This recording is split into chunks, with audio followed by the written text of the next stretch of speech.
ବୁଝିଲେ ପବନ, ପବନ ହଁ ସାଧନା ଆଜ୍ଞା।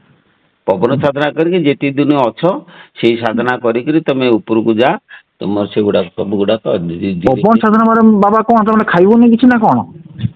ପବନ ମାନେ ସାଧନାରେ ପବନ ଟା, ଖାଇବନି କାହିଁକି? ଆଚ୍ଛା ଖାଇକି ପବନ ସାଧନା କରିବା। ସବୁ କରିଥିବ ପବନ ଟାକୁ କଣ୍ଟ୍ରୋଲ କରିବ। ହୁଁ। ପବନ ସାଧନା ଅର୍ଥ ପବନ ଟାକୁ ତମେ ଆୟତ କରିବ। ହୁଁ ପବନଟାକୁ କେମିତି ଆୟତ କର ଆଁ କେମିତି ଆୟତ କରିବା? କେମିତି ଆୟତ କରିବ ଏଠିକି ଆସିଲେ ମୁଁ କହିବି ନା ମୁଁ ଏଇଠି ଫୋନରେ କହିଦେବି? ହଁ ହଉ ଠିକ ଅଛି ହଁ ମୁଁ ଯିବି ତ ମୁଁ ତ ଆପଣଙ୍କ ପାଖକୁ ଯିବି ଆପଣ ଭଲ ଲାଗୁଛି ଆପଣଙ୍କର ଯୋଉ ୟୁଟ୍ୟୁବରେ ଯୋଉ କହୁଛନ୍ତି ଗୁଡା ଭଲ ହୁଁ ଲାଗୁଛି ମୁଁ ତ ଗୋଟେ ପ୍ରାକ୍ଟିକାଲ ଦରକାର କାମ ଖାଲି କହିଦେଲେ ତ ହବନି ତ ପୁଣି କାମ ଦରକାର। ହୁଁ ଆଉ କାମ ସେଇତ ଦରକାର କଥା ପୁଣି ହଁ କହିବା ପଛିବା ଜ୍ଞାନ ନୁହେଁ ଆଖି ତରାଟିବା ଜ୍ଞାନ ନୁହେଁ ତମର କାମ ନିହାତି ଆମର ଦରକାର। କାମଟା ଦରକାର କାମଟା ଯଦି ନ ହେଇପାରିବ ଆଉ ତାହେଲେ କଣ ଲାଭ ଅଛି ଅନ୍ଧାରେ ବୁଲିକି ପାଉଛି ଖାଲି ଗୋଟେ ନା ଯଦି ଆଉ ପ୍ରାକ୍ଟିକାଲ କାମ କରିବ କାମ ପାଇଁ ତ ବାଟ ଅଛି ତମକୁ ନାଇଁ କରିଦିଆଯିବ। କରିବା କାମ କରିବା ତାପରେ କୁହ ବାବା କଥା ହଉଛି କଣ ଆଉ ତ ଜୀବନରେ ଆଉ କଣ ଆଉ ଲକ୍ଷ୍ୟ କଣ ଆମେ ତ ଏଇତ ସଂସାର ଦିନ ଚାଲିଯିବା ହୁଁ ଆଚ୍ଛା ଲକ୍ଷ ଲକ୍ଷ ଲୋକ ତ ମରିଗଲେ ଆମେ ଯିବା ପୁଣି ଏଠୁ ଆଚ୍ଛା ବାବା ଯୋଉ ଆପଣଙ୍କୁ କହୁଥିଲେ ଯେ ମରିଗଲେ ପୁଣି ଜନ୍ମ ପାଇବ ଆଚ୍ଛା ଜନ୍ମ ପାଇଲେ କୋଉ ଜନ୍ମଟା ପୁଣି ମିଳିବ? ହଁ ତେଣୁ ଗୋଟେ ସେଇଟା ତ କଥା ଶୁଣ ତମେ ଯଦି ସଦ୍ଗୁରୁ କାମ କରିଥିବ ସଦ୍ଗୁରୁ ଧରିଥିବ ତମେ ହୁଁ। ମରିଗଲା ପରେ ମନୁଷ୍ୟ ଜନ୍ମ ଅନିର୍ବାର୍ଯ୍ୟ। ମଣିଷ ଭଲ ମଣିଷଟେ ହବା ଦରକାର। ସେଇ ଭଲ ଜନ୍ମ ହବ ପା ଗୀତା ବି କହୁଛି ଯେ ଅର୍ଜୁନ ହଁ ପଚାରିଲେ ଭଗବାନଙ୍କୁ ଯେ ପ୍ରଭୁ ଯୋଗ ଭ୍ରଷ୍ଟ କଣ ଛିଣ୍ଡା ମେଘ ସଦୃଶ ଚାରିଆଡେ ନଷ୍ଟ ହେଇଯାଏ କି ପ୍ରଭୁ କହନ୍ତି ନା ନା ସେ ଯେତିକି ସାଧନା କରିଥାଏ ତାପରେ ସେଠୁ ଉଚ୍ଚ ଉଚ୍ଚତର ସାଧନା କରିକିରି ଧୀରେ ଧୀରେ ସେ ବ୍ରହ୍ମ ମାର୍ଗକୁ ଗତି କରେ ହେଲା କି ତମେ ହୁଁ ଯେତେବେଳେ ସାଧନା କରୁ କରୁ ଦେହ ତ୍ୟାଗ କରିଯିବ ତାପରେ ତମେ ଆଉ ଗୋଟେ ଭଲ କୁଳରେ ଜନ୍ମ ଗ୍ରହଣ ହବ ଗୋଟେ ଉଦାହରଣ ଦଉଛି ଶୁଣ ତମ ବାପା ଗୋଟେ ସ୍କୁଲ ତମ ବାପା ଗୋଟେ ସ୍କୁଲ ଗୋଟେ ଚାକିରିଆ ଏବଂ ହୁଁ ତମେ ଯେ ପାଠ ପଢୁଛ ଚତୁର୍ଥରେ ପାଠ ପଢୁଛ ବାପାଙ୍କର ଟ୍ରାନ୍ସଫର ହେଇଯାଇକି ଆଉ ଗୋଟେ ଜାଗାକୁ ପଳେଇଗଲେ ତମେ ହୁଁ ସାର୍ଟିଫିକେଟ ନେଇଗଲ ସାର୍ଟିଫିକେଟ ହୁଁ ନେଇକି ଯୋଉ ସ୍କୁଲରେ ନାଁ ଲେଖେଇବ ସେଟା ପଞ୍ଚମରେ ଲେଖେଇବ ନା ତୃତୀୟରେ ଲେଖେଇବ? ଆ ପଞ୍ଚମ ନା ଆଉ। ବା ଏ ଜନ୍ମରେ ତମେ ଯେତିକି କର୍ମ କରିଥିବ ଅକ୍ଷୟ ଧନ ଆର ହୁଁ ଜନ୍ମକୁ ଯେତେବେଳେ ମନୁଷ୍ୟ ଜନ୍ମ ପାଇବ ଯୋଉ କ୍ଲାସ ପର୍ଯ୍ୟନ୍ତ କରିଛ ଆର ଜନ୍ମକୁ ଆଉ ତା ଠାରୁ ଅଧିକ ମାନେ କ୍ଲାସରେ ତମେ ସାଧନା କରି ହୁଁ କରିକା ଯିବ ଏଇମିତି ଯାଇ ତିନି ଜନ୍ମରେ ତମେ ଟୋଟାଲ ମୁକ୍ତି ପାଇଯିବ। ହଁ ଏଇ ଏଟା ଜନ୍ମରେ ମୁକ୍ତି ଏଇ ଜନ୍ମରେ ମୁକ୍ତିଟା ହେଇପାରିବନି ତିନି ଜନ୍ମ ଲାଗିଯିବ? ଯଦି ଏଇ ଜନ୍ମରେ ତମେ ଯଦି କର୍ମ କରିବ ଠିକ ମୁକ୍ତି କାହିଁକି ହବନି? ହଁ ବୁଝିଲ ଏତିକି ଷ୍ଟ୍ରଙ୍ଗ ମାନେ କଲେ ହବ ନାଇଁ କି? ମୁଁ ବୁଝେଇ ତ ଦଉଛି ତମେ ସବୁ କଥା ହଁ କୁହନ୍ତୁ ସବୁ ହଁ କଥା କୁହନ୍ତୁ ଉତ୍ତର ମୋ ପାଖରେ ଅଛି। ହୁଁ ତମେ 3 ଜଣ ଲୋକ ଅଛ ତମକୁ 3ଟା ଭୋଟ ଦିଆଗଲା ହଁ ତମକୁ କୁହାଗଲା ଏ ହ୍ରଦଟା ତମେ ପାରି ହବ ହେଲା ହୁଁ କିନ୍ତୁ ହୁଁ ଗୋଟେ କଣ୍ଡିସନ ଯିଏ ବୋଟରୁ ଓହ୍ଲେଇବ ଭୋଟଟା ସେଠି ରହିବ ବସିଲେ ହଁ ଭୋଟଟା ଚାଲିବ ତେଣୁ ହଁ ସେଇ ଯୋଉ ହ୍ରଦର ସେପାରେ ପହଞ୍ଚିବା ପାଇଁ ହୁଁ ଶୀଘ୍ର ପହଞ୍ଚିବା ପାଇଁ କଣ ହୁଁ ଦରକାର? ଆହୁଲା ବସିବା ଦରକାର ତମେ ଯେତେ ହଁ ସମୟ ବସିବ ବୋଟ ଚାଲିବ ତମେ ଓହ୍ଲେଇଲେ ହଁ ବୋଟ ରହିଲା ସେଇଠି ତେଣୁ ଯୋଉ ଲୋକଟି କଣ୍ଟିନ୍ୟୁଅସଲି ବସିଲା ଏମୁଣ୍ଡରୁ ସେମୁଣ୍ଡ ତାର ଶୀଘ୍ର ପହଞ୍ଚିଗଲା ଯିଏ ତାର ହଁ ବସୁଛି ଓହ୍ଲଉଛି ବସୁଛି ଓହ୍ଲଉଛି ତାର ଆଜି ଯାଇପାରେ କାଲି ଯାଇପାରେ ପରଦିନ ପରେ କି 4 ଦିନ ପରେ ଯାଇପାରେ। ହଁ ସେ ଗାଡି ରହି ରହିଯିବ ଓହ୍ଲେଇ ପଡ଼ିଲା ଗାଡି ରହିଲା। ବା ଗୁରୁ ନାମଟା ହଉଛି ଗୋଟେ ବୋଟ।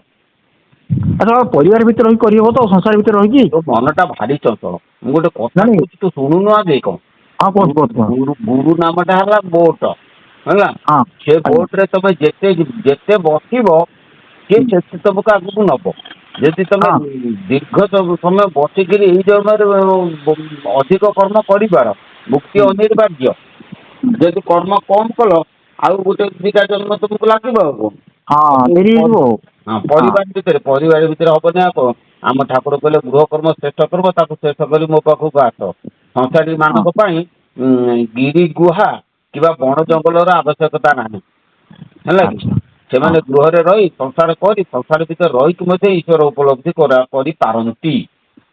ଆଚ୍ଛା ଠିକ ଅଛି ବାବା ମୁଁ ତ ସଂସାର କରିଦେଇଛି ନା ମୋର ସ୍ତ୍ରୀ ହଁ ପିଲା ସଂସାର ସବୁ କରୁଛୁ ଅଛନ୍ତି। କିଛି ଅସୁବିଧା ନାହିଁ ସଂସାର କରୁଛୁ ଆଉ କଣ ଛାଡିକି ପଳେଇ ଆସିବୁ ନା କଣ ସେଗୁଡା ହଁ ସଂସାର ଆଜ୍ଞା ସଂସାରରେ ହଁ ରହିଥା ତାରି ହଁ ଭିତରେ କୌଶଳ ଅଛି ସେଇ କୌଶଳକୁ ଅବଲମ୍ବନ କଲେ ହବ ସେଇ କୌଶଳଟା କେବଳ ଅବଧୂତିଆ କୌଶଳ ଅବଧୂତ କୌଶଳକୁ ଛାଡ଼ିଦେଲେ ଅନ୍ୟ କୋଉ ମାର୍ଗ ପଥର ଅଛି ମୁଁ କହିପାରିବିନି। ଏତେ ସରଳ ନାଇଁ ସେ ଆପଣ ଏଇ କୌଶଳ ଆପଣ ବତେଇବେ ଆଉ କହିବେନି ସେ କଣ କହିବେ ନା ଆଉ ସଂସାର ଭିତରେ ରହିକି କେମିତି ଆମର ମୁକ୍ତିଟା ହବ ମୁକ୍ତି ହବ ବା ଆଉ କରିବା। ଆଉ ସଂସାର ଛାଡ଼ିଦେଲେ ବାବା ସଂସାର ମୁଁ ଛାଡ଼ିବି ଯେ ଏଇରା ଏମାନେ କାନ୍ଦିବେ ପରା।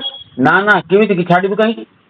ହଁ ମୁଁ ପଳେଇଥାନ୍ତି ପୁରୀ ପଳେଇଥାନ୍ତି ମଠ ଫଟ ରହିଥାନ୍ତି ନା ବୁଲାରେ ଛାଡ଼ିଦେଲେ ପଳେଇ ଏଗୁଡ଼ା କାନ୍ଦିବ ଯେ। ପୁରୀରେ ମୁକ୍ତି ଅଛି ନା? ହଁ ସେଇ ତ ଯେତିକି ଅଳିଆ ଦେଖୁଛୁ, ଯେତିକି ପଣ୍ଡା ମାନେ ଅଛନ୍ତି ଜଗନ୍ନାଥ ପାଖରେ ଆଜ୍ଞା ସମସ୍ତେ, ତୁ କହୁନୁ ସମସ୍ତେ ମୁକ୍ତ ପୁରୁଷ ନା? ସବୁ ତ ଲାଞ୍ଚ ମାଗୁଛନ୍ତି, ଖାଲି ପଇସା ମାଗୁଛନ୍ତି ଖାଲି ମାନେ ଜଗନ୍ନାଥ ମନ୍ଦିର। ପୁରୀରେ କହୁଛୁ, ପୁରୀରେ ଯାଇକି କୋଉଠୁ ମୁକ୍ତି ପାଇବୁ?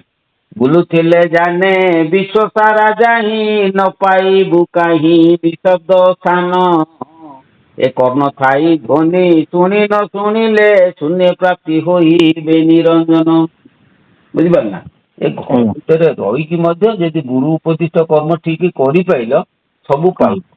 ଆଉ ପୁରୀକି ଯିବି, ଏଠିକି ଯିବି, ସେଠିକି ଯିବି ତାପରେ ବାବା ବାବା ଆଉ ଗୋଟେ ସତ କଥା ହଉଛି କଣ, ଆମର ତ ଘରେ ରହିକି ଗୋଟେ କରିବା ଆଉ ତାପରେ ଟିକେ ଦରକାର ହଉଛି, ଟିକେ ଧନୀ ହବା ପଇସା ବି ଟିକେ ଦରକାର ହଉଛି। କୋଉଠି ପଇସା ଆମର ଯାହା ତ ମୁଁ ଧନ୍ଦା କରୁଛି ଆଉ ଟିକେ ବଡ ଲୋକ କେମିତି ହବ, ଧନ ଟିକେ ଆଶା ରହୁଛି ସିଆଡୁ। ନା ମୋ ପାଖରେ ସେ ଜିନିଷ ମିଳିବ ନାହିଁ। ହଁ ନହେଲେ ଆପଣ ଏଇଟା ମୁଁ ଧନ ପଛକୁ ମୁଁ ଲାଗିଯିବି ଆଉ। ନା ନା ଧନ ରୋଜଗାର କିଛି ଅସୁବିଧା କିଛି ଅଛି? ନା କାହିଁକି ଅସୁବିଧା ଅଛି? ତୁ କର୍ମ କଲେ ବା, ତୁ କର୍ମ ନ କଲେ ଟି ଫଳ ମିଳିବ କି? କେବେ ବିଶ୍ୱାସ ନ କର, ଭାତ କହିଦେଇକି ପୂଜା ତୁ କରିବୁନି ହବ କେମିତି?